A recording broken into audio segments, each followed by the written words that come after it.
अगर आप भी लेना चाहते हैं देश दुनिया की तमाम जानकारी तो आज ही सब्सक्राइब करें हमारे चैनल को। साथ ही नीचे दिए बेल आइकन को जरूर दबाएं ताकि हर अपडेट आप तक पहुंच सके। नमस्कार, साक्षी न्यूज़ नेटवर्क पर आप सभी का स्वागत है। चीन की उंगली पकड़कर चलने वाले पाकिस्तान ने अब चीन की नमस्कार, साक्षी न्यूज़ नेटवर्क पर आप सभी का स्वागत है। चीन की उंगली पकड़कर चलने वाले पाकिस्तान ने अब चीन की मदद से ही कोरोना रोधी वैक्सीन बनाने का दावा किया है। इस वैक्सीन को लॉन्च कर दिया गया है और इस वैक्सीन का नाम रखा गया है पाक वैक।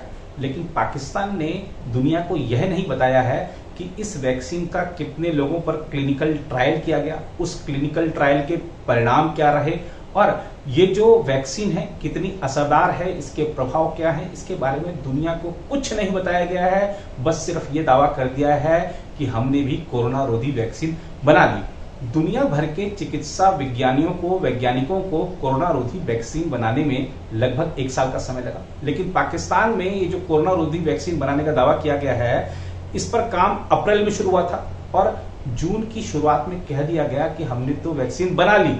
वाकई एक बड़ा काम कर दिया है वहां के जो चिकित्सा विज्ञानी है, अगर ये बात सही है तो। इस वैक्सीन को लेकर भारत में भी राजनीति शुरू हो गई है। अब मध्य प्रदेश के जो गृह मंत्री हैं नरोत्तम मिश्रा, उनका बयान आया है कि जिसको भी भारतीय वैक्सीन पर संदेह है वो जाके पाकिस्तान की वैक्सीन लगवा ले। बहरहाल इस तरह के बयान और आते रहेंगे। आज की इस रिपोर्ट में हम बात करेंगे खासतौर पर पाकिस्तान में बनी इस वैक्सीन के बारे में ही, और साथ ही बात करेंगे विश्व स्वास्थ्य संगठन की भी, जिसने चाइना की एक और कोरोना रोधी वैक्सीन को मंजूरी दी है।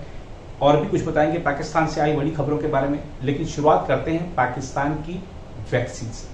कोरोना की एक एक वैक्सीन के लिए तरस रहे पाकिस्तान ने अब खुद की कोरोना वैक्सीन बनाने का दावा किया है, लेकिन अभी यह साफ नहीं है कि यह वैक्सीन कितनी असरदार है और इसका कितने लोगों पर क्लिनिकल ट्रायल किया गया और उस ट्रायल के नतीजे क्या रहे। बताया जा रहा है कि पाकिस्तान ने इस वैक्सीन का निर्माण चीन के सहयोग से किया है। पाकिस्तान ने इस वैक्सीन का नाम पाक वैक रखा है। मंगलवार को एक समारोह के दौरान इसे लॉन्च किया गया। पाकिस्तान के प्रधानमंत्री इमरान खान के हेल्थ एडवाइजर डॉक्टर फैजल सुल्तान ने इस वैक्सीन के बारे में जानकारी दी। पाकिस्तानी मीडिया रिपोर्टों के मुताबिक इसके पहले पाकिस्तान चीन और रूस से वैक्सीन खरीद रहा था, अब उसने अपनी वैक्सीन तैयार कर ली है। पाकिस्तान ने कहा है कि जल्द ही इसका बड़े पैमाने पर उत्पादन भी शुरू किया जाएगा। वैक्सीन लॉन्च किए जाने के अवसर पर मीडिया से बातचीत में डॉक्टर फैजल सुल्तान ने कहा, हमारे देश के लिए यह जरूरी था कि हम अपनी वैक्सीन खुद तैयार करें। अब यह तैयार हो गई है तो हम जल्द ही इसका बड़े स्तर पर उत्पादन भी शुरू करेंगे। उन्होंने कहा कि मुझे यह बताने में कोई गुरेज नहीं है कि इस वैक्सीन को तैयार करने में हमारी टीम को कई तरह की मुश्किलों का सामना करना पड़ा। इस दौरान चीन हमारे दोस्त के रूप में मजबूती से हमारे साथ खड़ा रहा। नेशनल इंस्टीट्यूट ऑफ हेल्थ की टीम ने भी बेहतरीन काम किया। डॉक्टर फैजल सुल्तान ने आगे कहा, कच्चे माल से वैक्सीन तैयार करना अपने आप में बहुत बड़ा चैलेंज था। आज हमें इस बात का फख्र है कि हमारी टीम ने तमाम दिक्कतों के बावजूद यह वैक्सीन तैयार करने में कामयाबी हासिल की है। इस अवसर पर मौजूद national command and operation centre के चीफ असद उमर ने कहा, इस लहर में संक्रमितों की संख्या पिछली 2 लहरों के मुकाबले काफ़ी ज़्यादा है। इस वक्त करीब 60% मरीज ऑक्सीजन के सपोर्ट पर हैं। उन्होंने कहा कि पाकिस्तान जल्द ही कोविड-19 की महत्वपूर्ण दवा को भी बनाने की शुरुआत करने में सक्षम होगा। उन्होंने कहा कि पाकिस्तान में बनाई गई यह वैक्सीन सख्त ट्रायल, गुणवत्ता और जांच से गुजरी है। असद उमर ने यह भी कहा कि इस महामारी के दौर में चीन पाकिस्तान के दोस्त के रूप में सामने आया है। इस मौके पर पाकिस्तान में चीन के राजदूत नोंगरोंग भी मौजूद थे। उन्होंने कहा, इस वैक्सीन के प्रोडक्शन से पता लगता है कि पाकिस्तान से हमारी दोस्ती कितनी मजबूत है। पाकिस्तान ही वो पहला मुल्क था जिसने चीन की वैक्सीन का गिफ्ट कबूल किया था। हम आपको बता दें कि इस वैक्सीन पर अप्रैल में काम शुरू हुआ था और इसे सिनोवैक चाइना ने सपोर्ट किया है। उधर विश्व स्वास्थ्य संगठन ने कहा है कि उसने चीन के दूसरे कोविड-19 टीके सिनोवैक को आपात उपयोग सूची में शामिल करने के लिए मंजूरी दे दी है। संयुक्त राष्ट्र की स्वास्थ्य एजेंसी ने एक बयान में कहा, WHO ने आज आपात इस्तेमाल के लिए सिनोवैक कोरोनावैक कोविड-19 टीके को मंजूरी दी। देशों, खरीद एजेंसियों और समुदायों को यह आश्वासन दिया गया है कि यह टीका सुरक्षा, प्रभाव और निर्माण के लिहाज से अंतर्राष्ट्रीय मानकों को पूरा करता है। बीजिंग स्थित दवा कंपनी सिनोवैक द्वारा यह टीका बनाया गया है।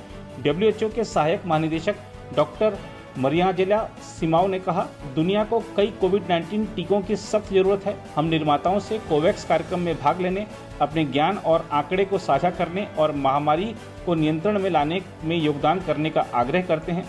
WHO ने 7 मई को आपात इस्तेमाल के लिए चीन के सिनोफार्म कोविड-19 टीके को भी सशर्त मंजूरी दी थी।